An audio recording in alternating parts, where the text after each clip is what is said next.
ওগো নবীজি, আবু লাহাব আপনার চাচা হয়, সে আপনার কথা গ্রহণ করতে না পেরে অসম্মতি জানানোর পরে দিয়া সে যদি নিশ্চুপ হয়ে যেত কোনো আপত্তি ছিল না।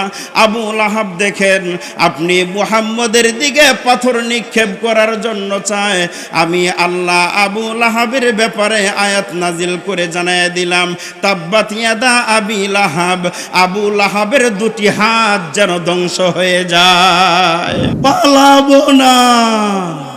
কাউয়া গাছের আগায় পানি হইছে, এখন কাউয়া যাওয়ার জায়গা পায় না।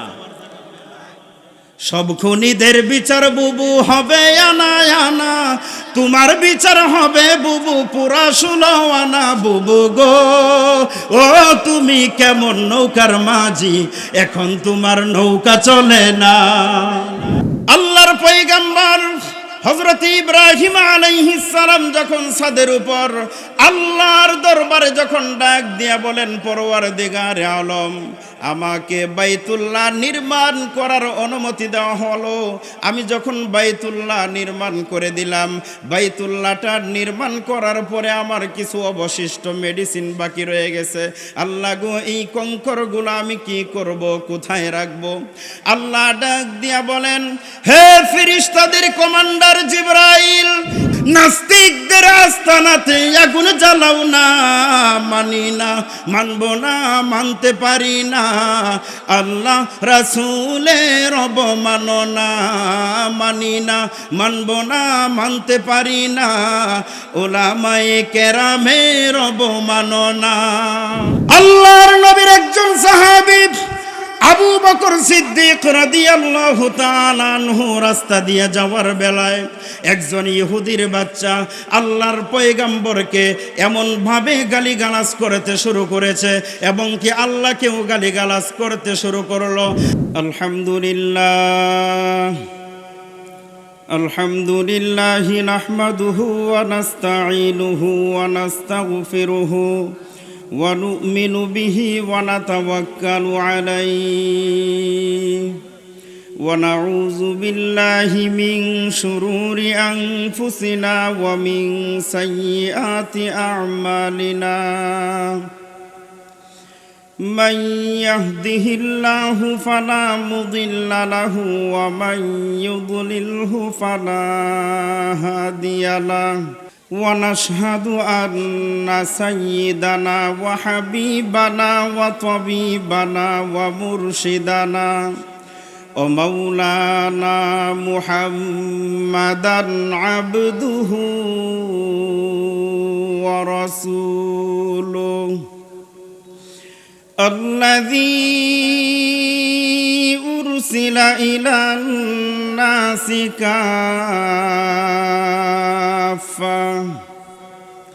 كافة بشيرا ونذيرا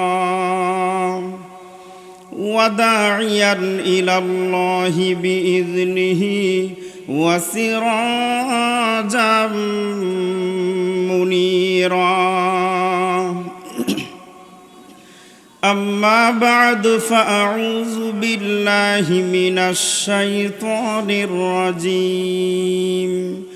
بسم الله الرحمن الرحيم. تبت يدا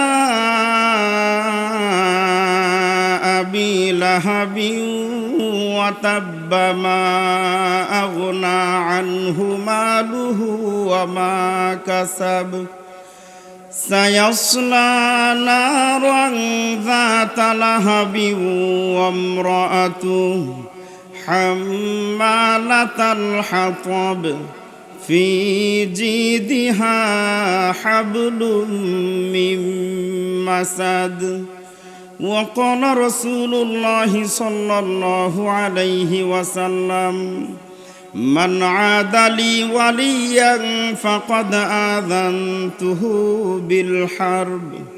আমি আপনাদের সম্মুখে যে আয়াতে কারিমা তেলাওয়াত করেছি এটার আলোচনাটা একটু পরে নিয়ে যাব। শুরু লগ্নে মসজিদ, যেহেতু এই মসজিদ সম্পর্কে একটু আলোচনা করতে চাই। আপনারা জানেন দুনিয়ার মানচিত্রে যত দেশে, যত মহল্লায়, যত জায়গায় মসজিদ আছে এগুলা কার ঘর? বিশ্বাস হয় আপনাদের? আমরা বান্দা কার? জমিন এবং আসমান এগুলা কার বানানো? তাহলে মসজিদ আল্লাহর, আমরা বান্দাও আল্লাহর। আমাদের মাথার উপরে যে সীমাবদ্ধতায় আসমান রেখে দেওয়া আছে সেটাও, পায়ের নিচে মাটি যেটা আছে শক্ত মজবুত করে আমাদেরকে আল্লাহ ফিরাশ হিসাবে, বিছানা হিসাবে বানিয়ে দিয়েছেন, এটার মালিকও। এখানে আমরা উভয় পক্ষ কথাবার্তা যেগুলা হবে বলবো, এগুলা কার খুশি? আল্লাহর খুশির জন্য বলবো। তাহলে আল্লাহর সব কিছু নিয়ামত দেওয়ার পরে যদি আমরা আল্লাহর কথা বলার ব্যাপারে যদি আমরা কৃপণতা দেখাই, তাহলে ধরা আমাদের উপর মজবুত আকারে একটা জবাব নিবেন, সেই জবাবটাও কে নেবেন? আল্লাহ। তাহলে এখানে কোনো ভয় নাই, কথা বলার ব্যাপারে, কথা শোনার ব্যাপারে কোনো ধরনের কোনো ভয়। এবার চলেন, মসজিদ কোথায় থেকে আসলো? জলিলুল কদর একজন পয়গাম্বর দুনিয়াতে ছিলেন, হযরতে ইব্রাহিম আলাইহিস সালাম। নাম শুনছেন আপনারা? ইব্রাহিম আলাইহিস সালামের বাড়িটা হলো ফিলিস্তিনের যেখানে বড় মসজিদ আছে, ওই ফিলিস্তিনের জমিনে বড় মসজিদটার নাম যেন কি? মসজিদুল আকসা। এই যে উনি বলছেন, কোরআন শরীফের 15 নম্বর পারার 1 নম্বর পৃষ্ঠা একদম শুরু লগ্নে সে মসজিদের নাম আল্লাহ উল্লেখ করেছেন। এই মসজিদে আকসার থেকে ঠিক 84 মাইল দক্ষিণ দিকে একটা ডিস্ট্রিক্ট শহর আছে। এটাকে আরবিতে আল খালিল বা বাইতে খালিলুর রহমান বলা হয়, ইংরেজিতে এটাকে হেব্রন বলা হয়। এই শহরটার ভিতরে 16টা রুম বিশিষ্ট একটা বাড়ি আল্লাহ ফিরিস্তাদের হাতে ইব্রাহিম নবীর জন্য নির্মাণ করিয়েছিলেন। ওনার বাড়ির সীমানাটা এখনো পর্যন্ত আছে, 16টা রুম। এক একটা কামরা, এক একটা রুমের লম্বা হলো 51 হাত করে লম্বা। তো এখান থেকে আবার 4 মাইল দক্ষিণ পূর্ব কর্নারে হযরতে লূত আলাইহিস সালামের কবর। লূত আলাইহিস সালাম আবার ইব্রাহিম নবীর ভাতিজা হয়। এখানে বনু নাইম একটা বস্তি আছে, এখানে হযরত লূত নবীর কবর। ওনার কবরটা মাপিয়া দেখা হচ্ছে 124 হাত লম্বা হলো ওনার কবর। এখন হিসাব ক্যালকুলেটর দিয়ে কালকে মিলাবেন, 124 হাত লম্বা। আপনাদের এলাকায় কোনো একটা তাল গাছও মনে হয় নাই, আছে এরকম? এত কায়া বিশিষ্ট মানুষটা দুনিয়াতে আজকে আছে? নাই। সেই ইব্রাহিম আলাইহিস সালামকে আল্লাহ হুকুম করেছিলেন যে বাইতুল্লাহকে পুনর্নির্মাণ করার জন্য। বাইতুল্লাহ পুনর্নির্মাণ করার লক্ষ্যে ইব্রাহিম আলাইহিস সালাম ছিলেন হেড মিস্ত্রি, ওনার ছেলে ইসমাইল আলাইহিস সালাম ছিলেন রাজমিস্ত্রির যুগালি। আমাদের দেশে হেড মিস্ত্রি, আবার কিছু যুগালিও থাকে যারা তাগারিত করে কিছু মেডিসিন সিমেন্ট গোলাইয়া ওখানে নিয়ে দেয়। ইব্রাহিম আলাইহিস সালাম যখন ছাদের উপরে কাজ করবেন, ওয়ালে কাজ করবেন, তখন মাছা বান্দার কোনো পরিবেশ ছিল না। আল্লাহ একটা পাথর নিচ থেকে অনুমতি দিলেন, ইব্রাহিম নবী যতটুকু উপরে উঠতে হয় সেই পাথরটা আল্লাহর কুদরতিভাবে এমনিতেই উপরে উঠে যায়, মাছার কোনো ব্যবস্থার প্রয়োজন হয় না। ইব্রাহিম আলাইহিস সালাম ওনার ছেলে রাজমিস্ত্রিকে নিয়ে এই রাজযুগালির কাজটা যখন শেষ করলেন, বাইতুল্লাহর ছাদ নির্মাণ করলেন, শেষাংশে আল্লাহর কাছে এরকম কতগুলি কঙ্কুরি পাথর এগুলাকে আল্লাহর দরবারে পেশ করলেন যে আল্লাহ, এই অবশিষ্ট বাইতুল্লাহ নির্মাণ করার পরে এই অবশিষ্ট পাথরগুলা রয়ে গেছে, এগুলাকে আমি এখন কি করব? আল্লাহর পয়গম্বর হযরত ইব্রাহিম আলাইহিস সালাম যখন ছাদের উপর আল্লাহর দরবারে যখন ডাক দিয়া বলেন, পরওয়ারদিগারে আলম, আমাকে বাইতুল্লাহ নির্মাণ করার অনুমতি দেওয়া হলো। আমি যখন বাইতুল্লাহ নির্মাণ করে দিলাম, বাইতুল্লাহটা নির্মাণ করার পরে আমার কিছু অবশিষ্ট মেডিসিন বাকি রয়ে গেছে। আল্লাহ গো, এই কঙ্করগুলো আমি কি করব, কোথায় রাখব? আল্লাহ ডাক দিয়া বলেন, হে ফেরেশতাদের কমান্ডার জিবরাইল, আমার পয়গম্বরের অবশিষ্ট কতগুলা কঙ্করি পাথর এই বাইতুল্লাহর ছাদের উপর রয়ে গেছে, এগুলা আপনি একত্রিত করে জমায়েত করে দেন। হযরতে জিবরাইল আলাইহিস সালাম ওই কঙ্করগুলা একত্রিত করলেন, করার পরে আল্লাহকে ডাক দিয়া বলেন, আল্লাহ, এবার এই কঙ্করগুলা আমার হাতে সুপর্দ করার কারণটা কি? আল্লাহ ডাক দিয়া বলেন, হে জিবরাইল, এই কঙ্করিগুলার ভিতরে দুই ভাগে বিভক্ত করে দাও। দুই ভাগে বিভক্ত করার পরে এক ভাগ কঙ্করির উপর দিয়া আমি আল্লাহর নাম আল্লাহ শব্দটা লিপিবদ্ধ করে দাও। আর এক ভাগ কঙ্করির ভিতরে আমার পয়গম্বর মুহাম্মদ শব্দটা নাম এর ভিতরে লিপিবদ্ধ করে দাও। জিব্রাইল বলেন, আল্লাহ আমি লিখলাম এক ভাগের উপরে তোমার নাম, আর আরেক ভাগ কঙ্করির উপরে তোমার মুহাম্মদের নাম আমি লিপিবদ্ধ করে দিলাম। এবার এই কঙ্করগুলো আমার করণীয়টা কি? আল্লাহ তখন ডাক দিয়া বলেন, ও জিব্রাইল, এই বাইতুল্লাহর ছাদের উপর দাঁড়াইয়া সারা পৃথিবীকে কেন্দ্র করে আমি আল্লাহর নামের পাথরগুলা এইভাবে ছিড়াইয়া দাও। এই পৃথিবীর মানচিত্রে আল্লাহ নামের কঙ্করিটা পৃথিবীর মানচিত্রে যেখানে গিয়া পড়বে কিয়ামতের আগ পর্যন্ত ওই এলাকার ভিতরে একদিনের জন্য হলেও ওই আল্লাহ নামের কঙ্করির এলাকার ভিতরে ওই মহল্লার ওই জায়গার ভিতরে আমি আল্লাহর একটা ঘর মসজিদ নির্মাণ করা হবে। তাহলে বোঝা গেল আপনাদের খানবাড়ি মসজিদের যে সীমানাটা আছে, এহাতা যেটা আছে, এখানে সেদিন জিব্রাইল আলাইহিস সালামের হাতে নিক্ষিপ্ত একটা কঙ্কর, যেটার মধ্যে লেখা ছিল কি?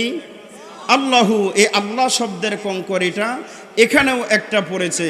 আল্লাহ বলেন, যেই কঙ্করিটার উপরে মুহাম্মদ শব্দটা লেখা আছে, ওই কঙ্করি পৃথিবীর কোনো আনাচে কানাচে যেখানেই গিয়া পড়বে ওইখানে কোনো না কোনো একদিনের জন্য হলেও নবীর ঘর একটা মাদ্রাসা তৈরি হয়ে যাবে। বাস সমাধান। এখানে কয়েক ঘন্টার আলোচনা আছে, শুধু মসজিদ যেহেতু উল্লেখ আছে সেই সুবাদে মসজিদের শুরু লগ্নটা শুধু আপনাদেরকে অবগত করা। এরপরে আসেন, আল্লাহর আরশ থেকে আসমান থেকে যতগুলা রহমত নাজিল হয় সর্বপ্রথম সমস্ত রহমতগুলা বাইতুল্লাহর ছাদের উপর নাজিল হয়।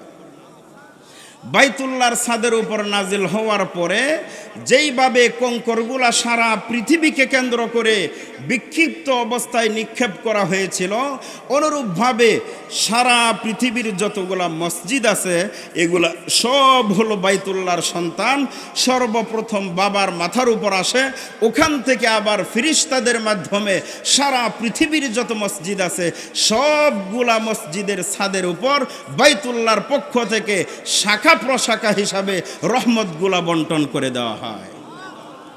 এবার যে রহমতগুলা খানায় কাবার থেকে আপনাদের মিলন বাজারে আসে, পরে এই রহমতগুলা মসজিদ খেয়ে ফেলে, কি হয়? এই মসজিদগুলার ভিতরে যারা দায়েমি মুসল্লি আছে, 5 ওয়াক্ত মুসল্লি আছে, এই মুসল্লিদের কাদের উপর সেই রহমতগুলা ছাদকে ভেদ করে আল্লাহর পক্ষ থেকে রহমতগুলার মালিক আপনাদের মতো বান্দাদেরকে বানায় দেওয়া হয়। এবার বুঝে আসছে মসজিদের ব্যাপারটা। এবার মূল আলোচনায় চলে যাই। আমি আপনাদের সম্মুখে তেলাওয়াত করেছি 30 নম্বর পারাত থেকে লাস্টের দিকে একটা সূরা, যার নাম হলো সূরায়ে লাহাব, তাব্বাত ইয়াদা আবি লাহাব। এই সূরাটা আমরা তেলাওয়াত করেছি। এই সূরাটা তেলাওয়াত করেছি, এটার শানে নুজুলটা পরে বলা হবে। এটার শুরু লগ্নে আরেকটা আলোচনা নিয়ে আসতে হয়, সেটা হলো যেহেতু এখানে মসজিদ সম্পর্কে আরেকটা হলো যুব সমাজ। যুব সমাজের দ্বারাই ইসলামের জীবনে সর্বপ্রথম শুরু লগ্নে ইসলামের সহযোগী হিসাবে আল্লাহ প্রাধান্য দিয়েছেন যুবকদেরকে, এবং ইসলামের সেবক হিসাবে তাদেরকে কবুল করেছেন, এবং ইসলামের বড় বড় খেদমতগুলা আল্লাহ দুনিয়াতে যুবকদের মাধ্যমে নিয়েছেন।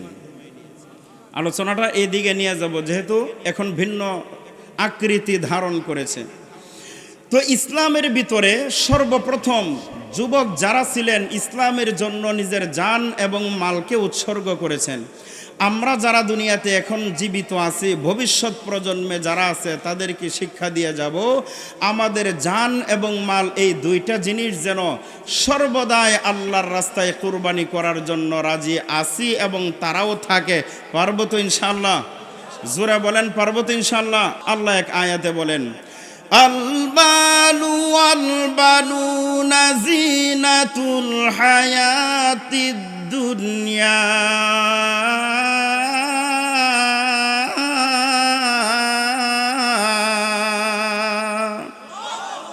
দুনিয়াতে যারা মাল সম্পদ কামাই করে, এই আলমালু ওয়াল বানুনা জিনাতুল হায়াতিদ দুনিয়া, মাল এবং সন্তানাদি এই জিনিসগুলা দুনিয়ার চাকচিক্যময় জীবন কাটানোর জন্য অন্য কোনো কাজে আসে না। আপনারা কি মনে করেন দুনিয়ার অর্জিত সম্পদ এটা কোনো মানুষের অন্যান্য কোনো কাজে আসে না ভোগ বিলাসে আসে? ভোগ বিলাসের জন্য আসে। আবু লাহাব তার সন্তান এবং মালের প্রতি খুব অহংকারী ছিল, সেই দিকে লক্ষ্য করে এই আয়াত বা এই সূরা তেলাওয়াত করেছি। এরপরে আরেক আয়াতে আল্লাহ বলেন, ইন্নামা আমওয়ালুকুম ওয়া আওলাদুকুম ফিতনাহ।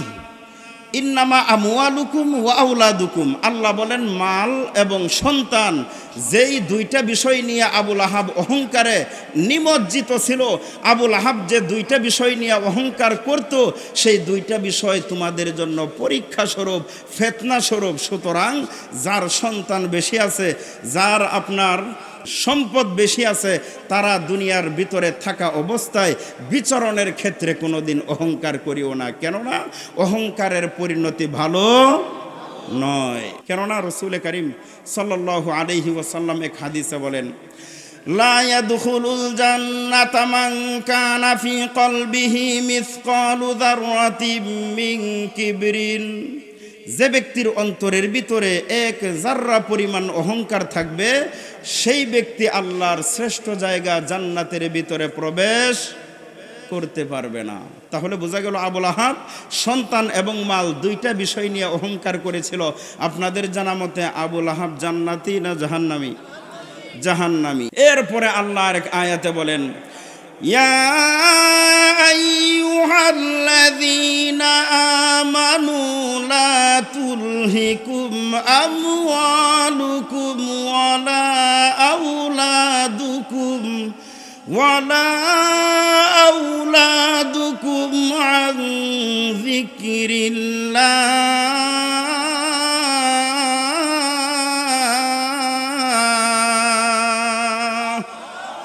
আল্লাহ বলেন, ও ঈমানদারেরা, লা তুলহিকুম আমওয়ালুকুম ওয়ালা আওলাদুকুম, তোমাদের অর্জিত সম্পদ এবং সন্তানগুলার দ্বারায় যেন আন যিকরিল্লাহ, আল্লাহর জিকির থেকে তোমাদেরকে গাফেল বানাইয়া না দে, এই ব্যাপারে তোমরা যথেষ্ট পরিমাণে সতর্ক থাকতে হবে।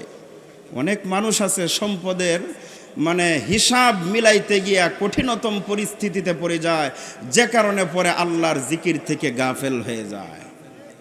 কারণ অনাহারে থাকলে আল্লাহকে স্মরণ বেশি হয়, আর বেশিরভাগ ভোগবিলাসের মধ্যে থাকলে আল্লাহর থেকে মানুষ কি হয়? বিমুখ হয়, গাফেল হয়। এই জন্য আল্লাহ বলেন, ইয়া আইয়ুহাল্লাযীনা আমানু লা তুলহিকুম আমওয়ালুকুম ওয়ালা আওলাদুকুম আন যিকরিল্লাহ।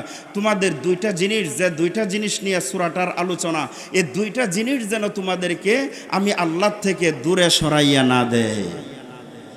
আবু লাহাবের পরিস্থিতিটার ব্যাপারে সূরা কেন নাজিল করলেন? আল্লাহর পয়গম্বর বিশ্বনবী মুহাম্মাদুর রাসূলুল্লাহ সাল্লাল্লাহু আলাইহি ওয়াসাল্লাম সাফা পাহাড়ের উপর ওই এলাকার সমস্ত মানুষদেরকে একত্রিত করলেন এবং পয়গম্বর নবীজি ওই এলাকার মানুষদেরকে বললেন, তোমরা সকলেই আল্লাহকে লা শরীক জানতে হবে এবং কি আমি মুহাম্মদকে তার প্রেরিত পয়গম্বর হিসাবে মেনে নিতে হবে। পয়গম্বর যখন ওই পাহাড়ের উপরে সমস্ত জনগণের ব্যাপারে এইভাবে যখন ভাষণটা ছেড়ে দিলেন, আবু লাহাব নবীজির আপন চাচা হাতের ভিতরে পাথরটা নিয়া, তাব্বাল্লাক আলি হাযা জামাতানা ইয়া মুহাম্মদ, ওগো আল্লাহর নবী মুহাম্মদ, এজন্যই বুঝি তুমি আমাদেরকে আজকে একত্রিত করেছো, এরকম অধর্ম একটা কথা শোনানোর জন্য বুঝি আমাদেরকে আজকে এলাকায় একত্রিত করেছো। আবু লাহাব এই কথাগুলা বলে আল্লাহর পয়গম্বরের দিকে এই পাথর নিক্ষেপ করতে চায়। আল্লাহর পক্ষ থেকে তখন এই সূরা নাজিল হয়ে গেল, ওগো নবীজি, আবু লাহাব আপনার চাচা হয়, সে আপনার কথা গ্রহণ করতে না পেরে অসম্মতি জানানোর পরে দিয়া সে যদি নিশ্চুপ হয়ে যেত কোনো আপত্তি ছিল না। আবু লাহাব দেখেন আপনি মুহাম্মদের দিকে পাথর নিক্ষেপ করার জন্য চায়, আমি আল্লাহ আবু লাহাবের ব্যাপারে আয়াত নাজিল করে জানায় দিলাম, তাব্বাত ইয়াদা আবি লাহাব, আবু লাহাবের দুটি হাত যেন ধ্বংস হয়ে যায়। ও মুসলমান, এতদিন পর্যন্ত আমরা যখন উলামায়ে কেরাম মাঠে ময়দানে বয়ান করতাম, তখন কিন্তু এক শ্রেণীর মানুষ বাংলাদেশের অবৈধ নাগরিক কিন্তু বৈধতার পরিচয় দিয়া আমাদের মাহফিলগুলাতে বিভিন্ন সময় বাধাগ্রস্ত করে রাখতো। আপনাদের মনে আছে না নাই? কথা বলেন, আছে না নাই? ওই সাফা পাহাড়ের উপরে পয়গম্বরের ভাষণের বেলায় আবু লাহাব হাতের ভিতরে পাথর নিক্ষেপ করার জন্য উদ্বুদ্ধ হয়েছিল। আজকে বাংলার পবিত্র জমিনের ভিতরে বিগত সময়ের মধ্যে যারা উলামায়ে কেরামের মাঠে ময়দানের বয়ানের মধ্যে বাধাগ্রস্ত করতে চেয়েছে বা করেছে, ওই সমস্ত বাঙালিরাও আবু লাহাবের বংশধর। কিন্তু কি করলো? নবীজি সাল্লাল্লাহু আলাইহি ওয়াসাল্লামকে পাথর মারতে গিয়া এরপরে তো আর পাথর মারতে পারে নাই, নবীজির কোনো ক্ষতিও করতে পারে নাই। ঠিক তদ্রূপভাবে ওই আপনার ভারতের মুদির নাতিন রাজারা বাংলাদেশে আছে, মুদির নাতিনেরাও আমাদেরকে মাহফিলে বাধাগ্রস্ত করেছে, কিন্তু আমাদের কোনো ক্ষতি করতে পারে নাই। বরঞ্চ যারা আমাদের বিরুদ্ধাচরণ করে গর্ত খনন করেছিল, আল্লাহ 5 তারিখের মধ্যে তাদেরকে এমন গর্তের ভিতরে ঢুকাইয়া দিছে, রান্না করা তরকারিটা পর্যন্ত খাওয়ার ভাগ্য হয় নাই। এখান থেকে শিক্ষা নেওয়া উচিত। আল্লাহ এবং কোরআনকে নিয়ে যদি কোনো মানুষ ঠাট্টা বিদ্রুপ করতে চায়, যদি ব্যঙ্গ করতে চায়, তাহলে আবু লাহাবের পরিস্থিতি যেটা হয়েছিল আজও পর্যন্ত তাদের পরিস্থিতি ঠিক তেমনই হবে ইনশাআল্লাহ। কথাগুলো বুঝে আসতেছে আপনাদের? এবার আবু লাহাবকে আল্লাহ বলেন, মা আগনা আনহু মালুহু ওয়া মা কাসাব।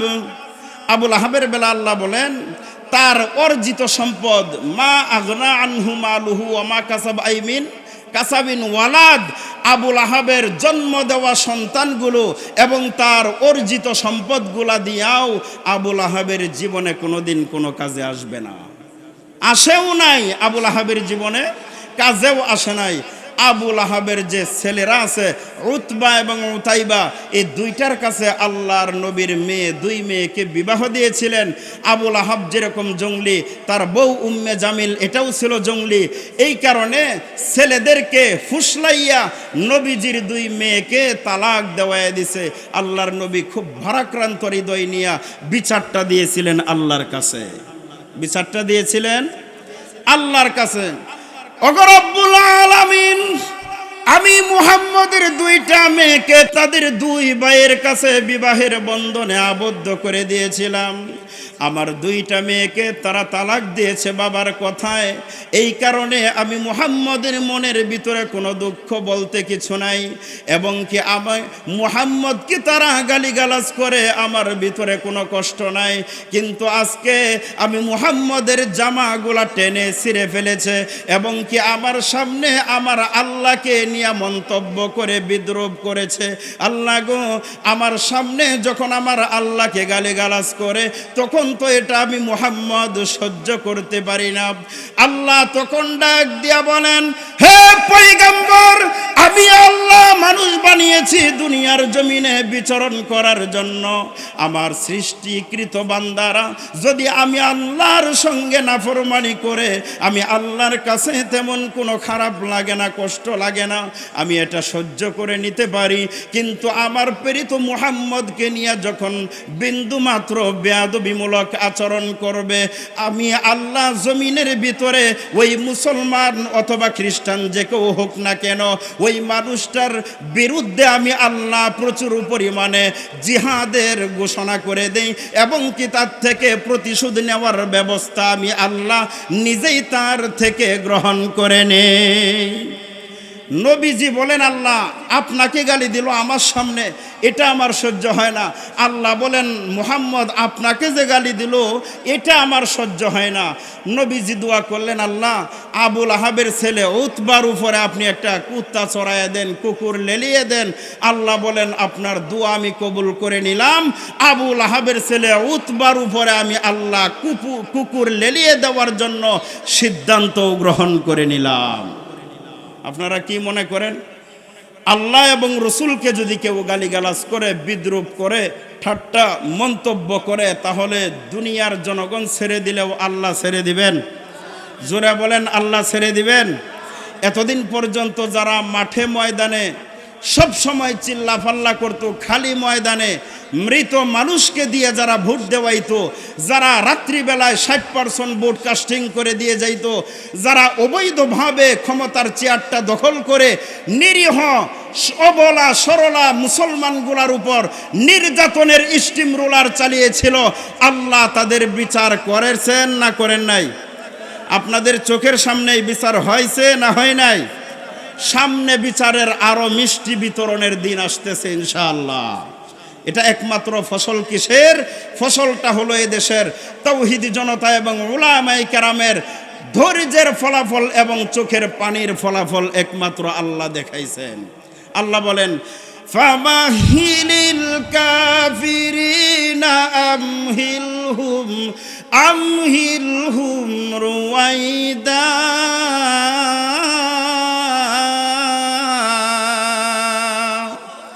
আল্লাহ বলেন, আমি মোহলত দেই, সুযোগ দেই, যারা আমার অবাধ্যাচরণ করতে চায় আমি তাদেরকে রশিটা একটু ঢিল দিয়া দেখি সে কোন পর্যন্ত যাইতে পারে। কিন্তু যেদিন আমি রশিটা টান দেব সেদিন 45 মিনিটের বেশি সময় আমি আল্লাহ তাদেরকে দেব না। এমন টান দিব যে টান দেওয়ার খাতিরে পরনের কাপড় ছাড়া আলমারিতে রেখে যাওয়া কাপড়টা পর্যন্ত হাতে করে নেওয়ার সময় তাদেরকে দেওয়া হবে না। আল্লাহ দেখাই দিয়েছেন বাস্তবে। আল্লাহ বাস্তব মুখী ব্যবস্থাগুলা মানুষের চোখের সামনে ধরাইয়া দিয়েছেন যেন মানুষরা উপলব্ধি করতে পারে। আপনারা জানেন পৃথিবীর মানচিত্রে একটা দেশ আছে তুরস্ক। এই তুরস্কের ভিতরে 1999 সনে 17ই আগস্টে একটা তাদের উৎসবের দিন আছে, 17ই আগস্ট। এই উৎসবের দিনের ভিতরে তারা একটা আনন্দ উৎসব পালন করে মদ পান করার মাধ্যমে, জিনায় লিপ্ত হওয়ার মাধ্যমে। তুরস্কের সেই দেশে অনুষ্ঠান পালন হবে, উদযাপিত হবে। আমেরিকান থেকে 30 জন সুন্দরী নারী এনেছে, কানাডার থেকে 30 জন সুন্দরী নারী এনেছে। এরকম বিভিন্ন জায়গা থেকে, বিভিন্ন দেশ থেকে কয়েকজন করে সুন্দরী নারী এনে 5 স্টার একটা হোটেলের ভিতরে তারা মেয়েদেরকে উলঙ্গ অবস্থায় নাচার ব্যবস্থা করে দিয়েছে। উলঙ্গ অবস্থায় যখন তারা নাচানাচি করতে শুরু করে দিল, তখন জেনারেল তার ক্যাপ্টেনকে হুকুম করলো যে কোরআন শরীফ নিয়ে আসো। ক্যাপ্টেন বলে, যেখানে মদ অবাধে পান করা হচ্ছে, যেখানে জিনায় লিপ্ত হয়েছে মানুষ, যেখানে উলঙ্গ নর্তকীরা নাচানাচি করতেছে, এখানে আবার কোরআন শরীফ দিয়ে আমরা কি করব? জেনারেলের হুকুমে ক্যাপ্টেন বাধ্য কোরআন আনতে। সে আল্লাহর কালাম সামনে তুলে ধরলো। ধরার পরে বলে যে সূরাতুল হিজরের 14 নম্বর পারাতে 1 নম্বর পৃষ্ঠায় যে 9 নম্বর আয়াতটুকু আছে, এই আয়াতটা তুমি তেলাওয়াত করো। ক্যাপ্টেন তেলাওয়াত করলো, ইন্না নাহনু নাযালনা যিকরা ওয়া ইন্না লাহু লাহাফিজুন।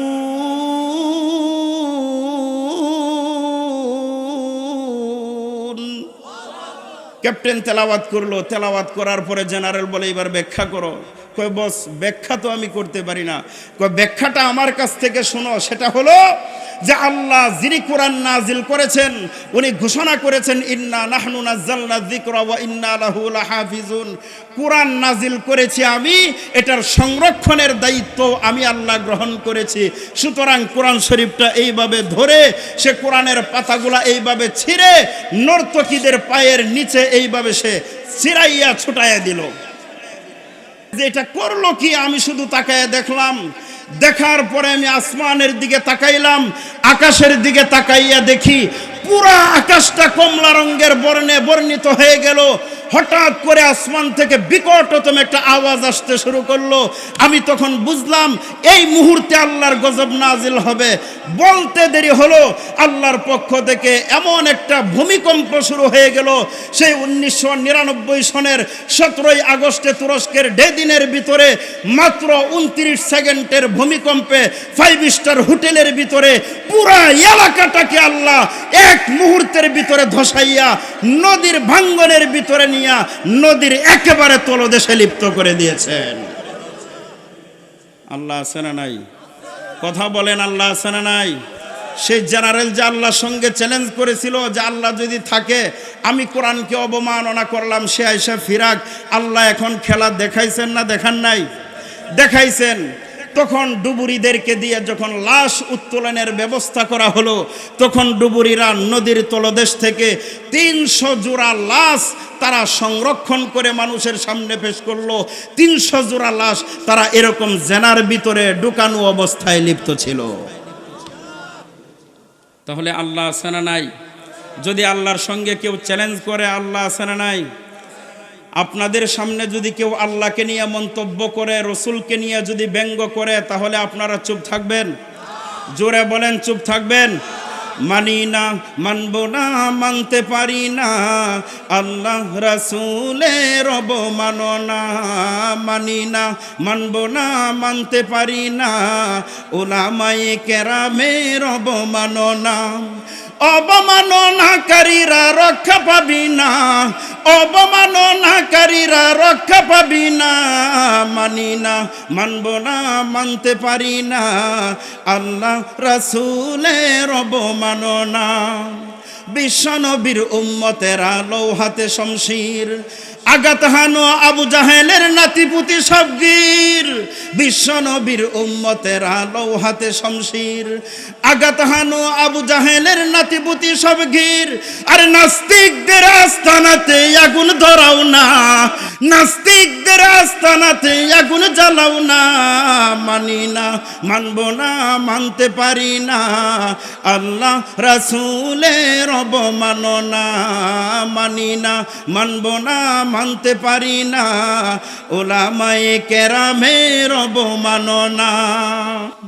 আপনারা মনে হয় চুপ থাকবেন। আপনাদের সামনে যদি কেউ আল্লাহকে নিয়ে গালিগালাজ করে বা রসুলকে নিয়ে গালিগালাজ করে, তাহলে মনে হয় চুপ থাকবেন?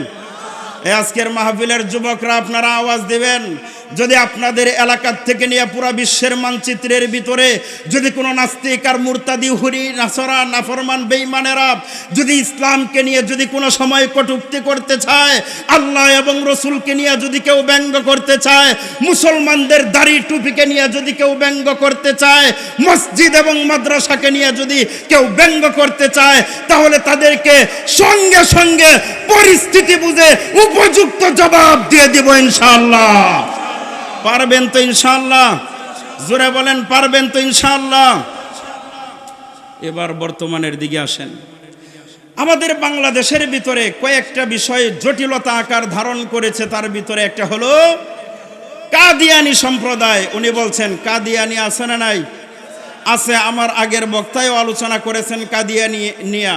তো আমি ওনার বিষয়টাকে এখানে স্টপ করে রাখলাম।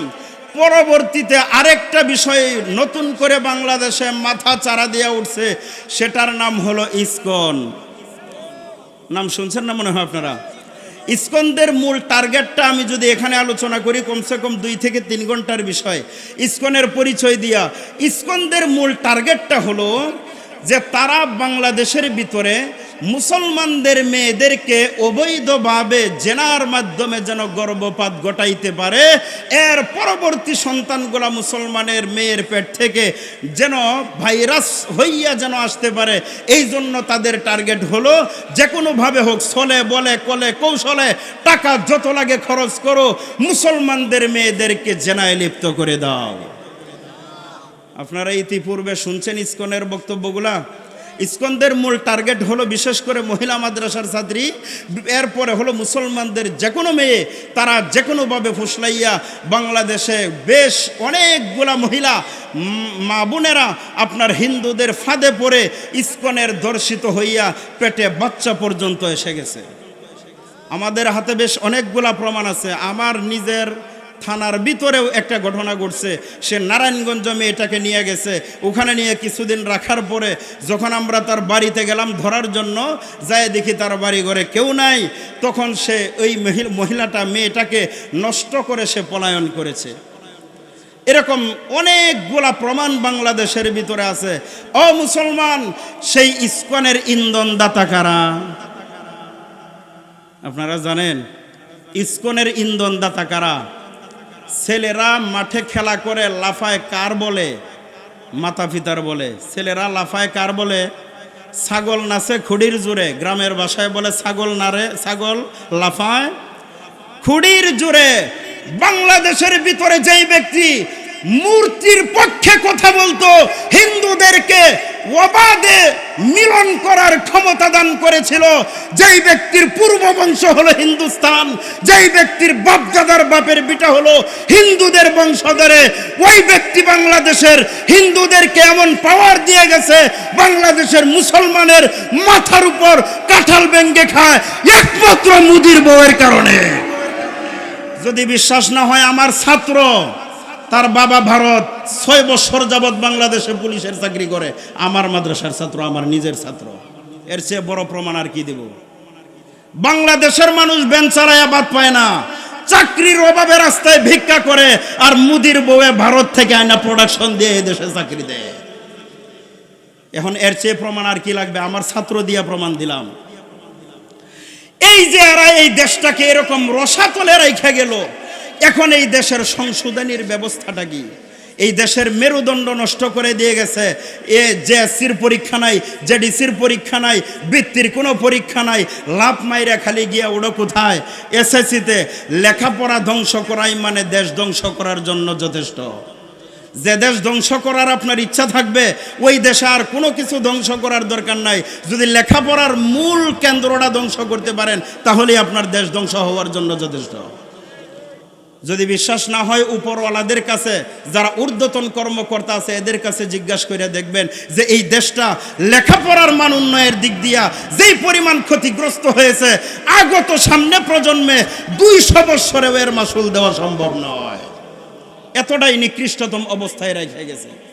যাওয়ার বেলায় সে নিজে বাচ্চা গেছে, কিন্তু যারা বলতো পালাবো না, এখন কোথায়? পালাবো না। কাউয়া গাছের আগায় পানি হইছে, এখন কাউয়া যাওয়ার জায়গা পায় না। সব খুনিদের বিচার বুবু হবে আনা আনা, তোমার বিচার হবে বুবু পুরা 16 আনা। বুবু গো, ও তুমি কেমন নৌকার মাঝি, এখন তোমার নৌকা চলে না। না চলে আপনাদের এলাকায়? হ্যাঁ, তোমার নৌকার পাল ছিঁড়েছে, তুমি তো জানো না, লগি বইটা ভাঙ্গা গেছে, খবর জানো না। বুবু গো, তুমি কেমন নৌকার মাঝি, এখন তোমার নৌকা চলে না। মানুষ দিয়া মানুষ মারলি গদির লাইগা রে, কেমন পাষাণ তুমি হইলা রে, এখন তোমার ফাঁসি হবে, বাঁচতে পারবে না, এখন তোমার ফাঁসি হবে, বাঁচতে পারবে না। বুবু গো, ও তুমি কেমন নৌকার মাঝি, এখন তোমার নৌকা চলে না। আবুল আহাব যে সন্তান নিয়ে অহংকার করেছিল, এই বেটিটাই বাংলাদেশের সোনার ছেলের পরিচয় দিয়া কাউয়া ডাকের যদি খালি বারণ করতো, তাহলে তার এতটা পতন ঘটে না। কাউয়ার লাগামটা যদি ধরতো তাহলেই হইতো, কিন্তু কাউয়াড়ারে লাগাম ছাড়া ছেড়ে দিছে, যে কারণে তার পতনটা ঘটতে আরো সহজ হয়ে গেছে। না আপনাদের রাগ হইতেছেন মনে হয়? আমাকে ধরে বলে, হুজুর আপনার কোনো মামলা নাই, তবে গৌরীপুরের একটা নাশকতা আছে, এখানে আপনাকে ঢুকাই দেব। আমি অপরাধ বলতে কিছু নাই, আসামির কুড়া খালি, আসামি পাইতেছি না, এই জন্য আপনাকে ধরলাম। এখন প্রমাণ আর কি দিবেন? যারা আওয়ামী লীগের আছেন যে আপনার নেত্রী মক্কাতে ফিসলা খাই আইছে, এখন প্রমাণটা দিয়া যান আমার সামনে। এইরকম শত শত প্রমাণ বাংলাদেশের ভিতরে বিরাজ করতেছে। যে সমস্ত উলামায়ে কেরাম গুনাহ বলতে বুঝে না, দোষ বলতে বুঝে না, সাধারণ মুসলমানেরা ডাইনে বামে তেমন কিছু চিনে না, বুঝে না, ওই সমস্ত মানুষগুলাকে একাধিক মামলা দিয়া বছরের পর বছর জেলখানার ভিতরে আবদ্ধ করে রেখেছে। আল্লাহ বলেন, ফামাহিরিল কাফিরিনা আমহিলহুম রুয়াইদা। আমি রশিদা ডিল দিয়া দেখছিলাম, তুমি বুঝি আসমানে উঠতে চেয়েছো, 45 মিনিটের বেশি 45 সেকেন্ড দেওয়া হয় নাই, তার আগে দিয়ে তোমার গাট্টি বুসকা গুছাইয়া মামুর বাড়ি যাইতে বাধ্য হয়ে গেল। এরপরে দেখেন আমাদের দেশের যুবকরা যারা আপনারা আজকে মাহফিলের ব্যবস্থাপনা করেছেন, এরা যদি একটু সজাগ থাকেন তাহলে এই দেশের ভিতরে আপনাদের সমাজে এরকম অনৈতিকতা অসামাজিকতা আরো হবে। জোরে আওয়াজ করেন, হবে? আরো বন্ধ হবে? হবে না? কি হবে? বন্ধ হবে। এই বন্ধ করার জন্য সাহাবায়ে কেরামদের মতো একটু ঈমান ভিতরে তৈরি করা দরকার। কি বলেন, দরকার আছে না নাই? আরো জোরে বলেন, দরকার আছে না নাই? আল্লাহর নবীর একজন সাহাবী আবু বকর সিদ্দিক রাদিয়াল্লাহু তাআলা আনহু রাস্তা দিয়ে যাওয়ার বেলায় একজন ইহুদির বাচ্চা আল্লাহর পয়গম্বরকে এমন ভাবে গালিগালাজ করতে শুরু করেছে এবং কি আল্লাহকেও গালিগালাজ করতে শুরু করলো। আবু বকর সিদ্দিক রাদিয়াল্লাহু তাআলা আনহু আল্লাহর ওই ইহুদি বান্দাটাকে রাস্তার কিনারায় দাঁড়াইয়া এমন ভাবে থাপ্পড় একটা কষাইয়া লাগাইয়া দিল, ওই ইহুদির বাচ্চাটা রাস্তা থেকে গড়াইয়া নিচে নামাই গিয়া পড়ে গেল। আল্লাহর পয়গম্বরের কাছে গিয়া বলে, হে আল্লাহর পয়গম্বর, আপনার সাহাবী আবু বকর এই যে দেখেন আমাকে থাপ্পড় দিয়া নিচে ফেলে দিল। আল্লাহর পয়গম্বর বলেন, এটা হতে পারে না। আমার আবু বকর কারো সঙ্গে ঝগড়া করে না, আমার আবু বকরের মিজাজ তো এত কঠিন নয়। থাপ্পড়টা মনে হয় উমরে দিয়েছে কিনা, তুমি মনে হয় নাম চিনতে ভুল করেছো। ওই ইহুদির বাচ্চা ডাক দিয়া বলেন, হে আল্লাহর পয়গম্বর, আপনার সাহাবী আবু বকরকেও আমি চিনি এবং কি উমরকেও আমি চিনি। আজকের থাপ্পড়টা আপনার শ্বশুর আবু বকর নিজে আমার গালের ভিতরে দিয়েছেন। আল্লাহর পয়গম্বর বলেন, ঠিক আছে, যেহেতু ইসলামী কোডের ভিতরে বিচার দায়ের করে দিলা, সুতরাং আমার শ্বশুর হোক আর যেই হোক না কেন তাকে আমার কোডের ভিতরে উপস্থিত হতে হবে। আল্লাহর পয়গম্বর তারিখ দিয়া দিলেন, যাও অমুক দিনের ভিতরে তোমরা আসবে, যার তার দলের সাক্ষীগুলা উপস্থাপন করা হবে, ওই সাক্ষী অনুযায়ী তোমাদের বিচার করা হবে। আবু বকর সিদ্দিক রাদিয়াল্লাহু তাআলা আনহু নবীজির দরবারে যেতে একটু দেরি হয়, এই দিকে ইহুদিটা রাসূলকে পিন মারতে শুরু করলো। ওগো আল্লাহর পয়গম্বর, দেখছেন আবু বকরের দোষ, আর যদি দোষ না থাকতো এখনো কেন আসে না? আমি নির্দোষী হওয়ার কারণে সবার আগে আগে আপনার দরবারে উপস্থিত হয়ে গেলাম। আল্লাহর পয়গম্বর বলেন, ঠিক আছে, কার দোষ বা কার গুণ দেখা হবে। আস্তে আস্তে করে আবু বকর আসলেন। আসার পরে দিয়া আল্লাহর পয়গম্বরের দরবারে রাসূলকে ডাক দিয়া বলেন, আল্লাহর পয়গম্বর, আপনার সামনে যে ইহুদির বাচ্চাটা বসা আছে, আমাকে আরেকবার অনুমতি দেওয়া হোক ওই ইহুদির গালে আরেকটা থাপ্পড় লাগায় দেওয়ার জন্য। আল্লাহর রাসূলকে ব্যাপার কি আগে না বিশ্বাস করছিলাম না, তো এখন যে থাপ্পড় দেওয়ার অনুমতি চাইলেন, এই জন্য এখনই আমার বিশ্বাস হয়ে গেল যে আপনি ইহুদিটাকে আগে থাপ্পড়টা দিয়েছেন, কোনো সন্দেহ নাই। তো আপনি যেহেতু থাপ্পড় দেওয়ার এই কারণটা আমাকে দোষাইবেন, সাক্ষী উপস্থাপন করবেন, কেনই বা থাপ্পড় দিলেন? আপনি তো এমন মানুষ না। আবু বকর সিদ্দিক রাদিয়াল্লাহু তাআলা আনহু বলেন যে এটার সাক্ষী প্রমাণ আমি এখনই তুলে ধরবো, সে তারটা উপস্থাপন করুক। আল্লাহর পয়গম্বর তখন তাদেরকে বিচার কিভাবে করলেন? এখানে আমার আজরাইল আলাইহিস সালাম চিঠি দিয়ে দিয়েছেন, এখানে আর বলার কোনো সময় নাই। তবে আবুল আহাবের যে ছেলেটা, ওই ছেলের ঘটনাটা একটু সামনে বলে দেই, চলেন। ওই যে আবুল আহাবের ছেলে, রসুল যে দোয়া করেছিলেন, উতবার উপরে আল্লাহ আপনি কুকুর সরাইয়া দেন। এবার আবুল আহাবের ছেলে উতবা সিরিয়ার থেকে ব্যবসা করে যখন আসে, রাস্তায় ক্লান্তি লগ্নে একটা জায়গায় তারা একটু করলেন, বিশ্রামাগার ব্যবস্থা করলেন। এখানে বিশ্রাম করার ক্ষেত্রে আয়েশা তারা দেখে যেখানে মালগুলা স্টক করলেন, এখানে আবুল আহাবের ছেলে উতবা তাকায় দেখে পাহাড়ের টিলার উপর থেকে একটা বাঘ বারবার আবুল আহাবের ছেলে উতবার দিকে চোখ পাকাইয়া তাকায়। উতবার ভিতরে ভূমিকম্প সৃষ্টি হয়ে গেছে। ভূমিকম্পটা সৃষ্টি হলো কেন? উতবা এবার সাথীদেরকে ডাক দিয়া কয়, ব্যাপার কি?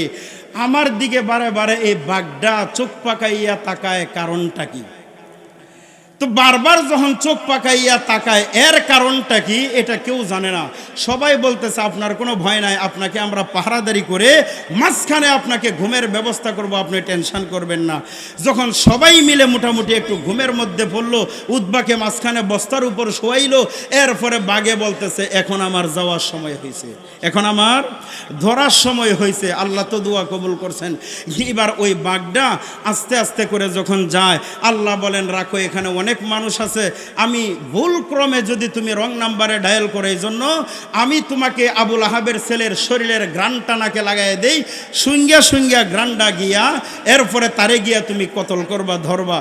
তখন আবুল আহাবের ছেলে ঘুমায় রয়েছে, বাগে গিয়া গ্রান নে কয়টা না, ওটা শরীরে গ্রান নে কয়টা না। এরপর আবুল আহাবের ছেলের কাছে গিয়া গ্রান নিয়ে কয় আসামি পাইছি। এরপরে আসামিটাকে কামড়াইয়া ফাইরা ছিঁড়া পুরা শরীরটাকে ঝাঁঝরা করে দিয়া এক এক জায়গায় আল্লাহর কুদরতে হুকুমে রাইখা দেওয়া হলো। এই হলো আল্লাহর সঙ্গে যদি কেউ বেয়াদবি করে তার শাস্তি। কথাটা বুঝে আসছে?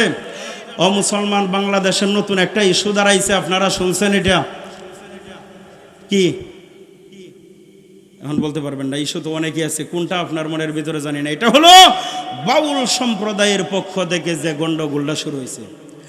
আমি বলে দিই, আমার এই বয়ানটা নেটে যাবে। বগুড়ার একটা শিল্পী আছে আনোয়ার, বড়জনে জানোয়ার, আনোয়ার ওরফে জানোয়ার, এটা উইঠাই শুধু উলামায়ে কেরামকে গালিগালাজ করে। এরপরে শরীয়ত সরকার একটা আছে টাঙ্গাইলের, আর যে আবুল্লারে ধরছে, আবুল্লার বাড়ি হলো মানিকগঞ্জ, আরেকটা আবুল্লা আছে ফরিদপুরের ফাড়ার মতো। এই যতগুলা বাউল আছে, বাউলুন শব্দের অর্থ হলো পেশাব। পেশাব আপনারা বুঝেন পাক না না পাক? ফেজুর এখন পেশাব পাক না না পাক?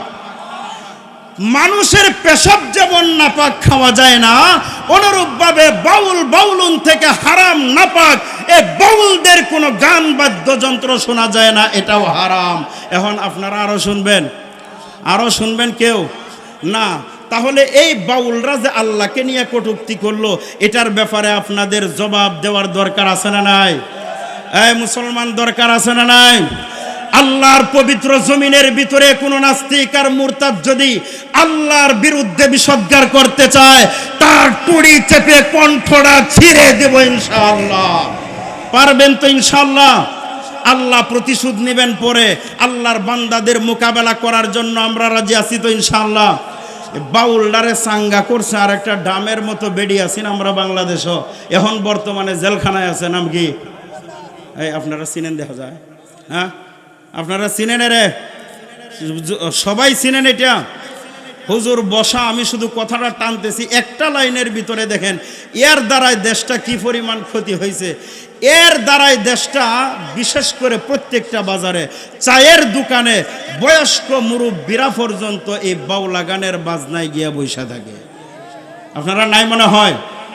দেশের 12টা বাজলো গো ভালোবাসার গানে, সমাজ নষ্ট হইয়া গেল, ও গেল প্রেম প্রীতির গানে। দেশের 12টা বাজলো গো, বর্তমানের পোলা পানের মাথা খারাপ হইল গো মোটা বেটির গানে।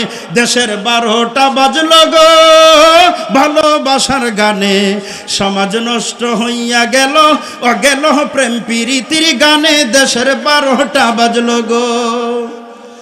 ছোট্ট পোলা পানের মুখে শুনিয়ে কি হয়, বলে বেবি ওয়ালাই খাইছে, আরো ফাইটে যায় রে, আরো ফাইটে যায়। এই সিরা ফাটার গান শুনাইয়া সমাজটা রে খাইল গো মোটা বেটির গানে। দেখছেন না কতদিন খালি বিদ্যুৎ বেচছে, বিদ্যুৎ এলাকায় বেচছে, আর আমরা বিদ্যুৎ ফ্রিজে বইরেও রাখবার পারছি না। এখন বিদ্যুৎ গেল কই? যেই পরিমাণ তেল এরা মারছে, বাস্তবে যদি তেল কিনে মারতো তাহলে বাংলাদেশের তেলের লিটারের দাম আরো বাড়তো। পারছে না, খালি জিব্বা দিয়ে ফাউডা 4টা তেলটা খাইবার লেগিয়া। মানুষ রে পারে মিথ্যা জিনিস নিয়ে এইভাবে তেল মাইরা চাঙ্গে তোলার জন্য। এখন যে তুলছ, এখন তো তোমাদের যদি এটা আসল মা হইতো, তাহলে যতই বিপদ হইতো সন্তানরে কাছে রাখতো। সৎ মায়ের আচরণ দেখাইছে, সন্তানের মোহাব্বত না রাইখা সৎ মার পরিচয় দিয়ে গিয়া বাপের বাড়ি বসে। আল্লাহ তাআলা আমাদের এই সবগুলা কথা অল্প সময়ে বোঝার তৌফিক দান করুন, আমিন। ওয়া আখিরু দাওয়ানা আনিল হামদুলিল্লাহি রাব্বিল আলামিন। আসসালামু আলাইকুম।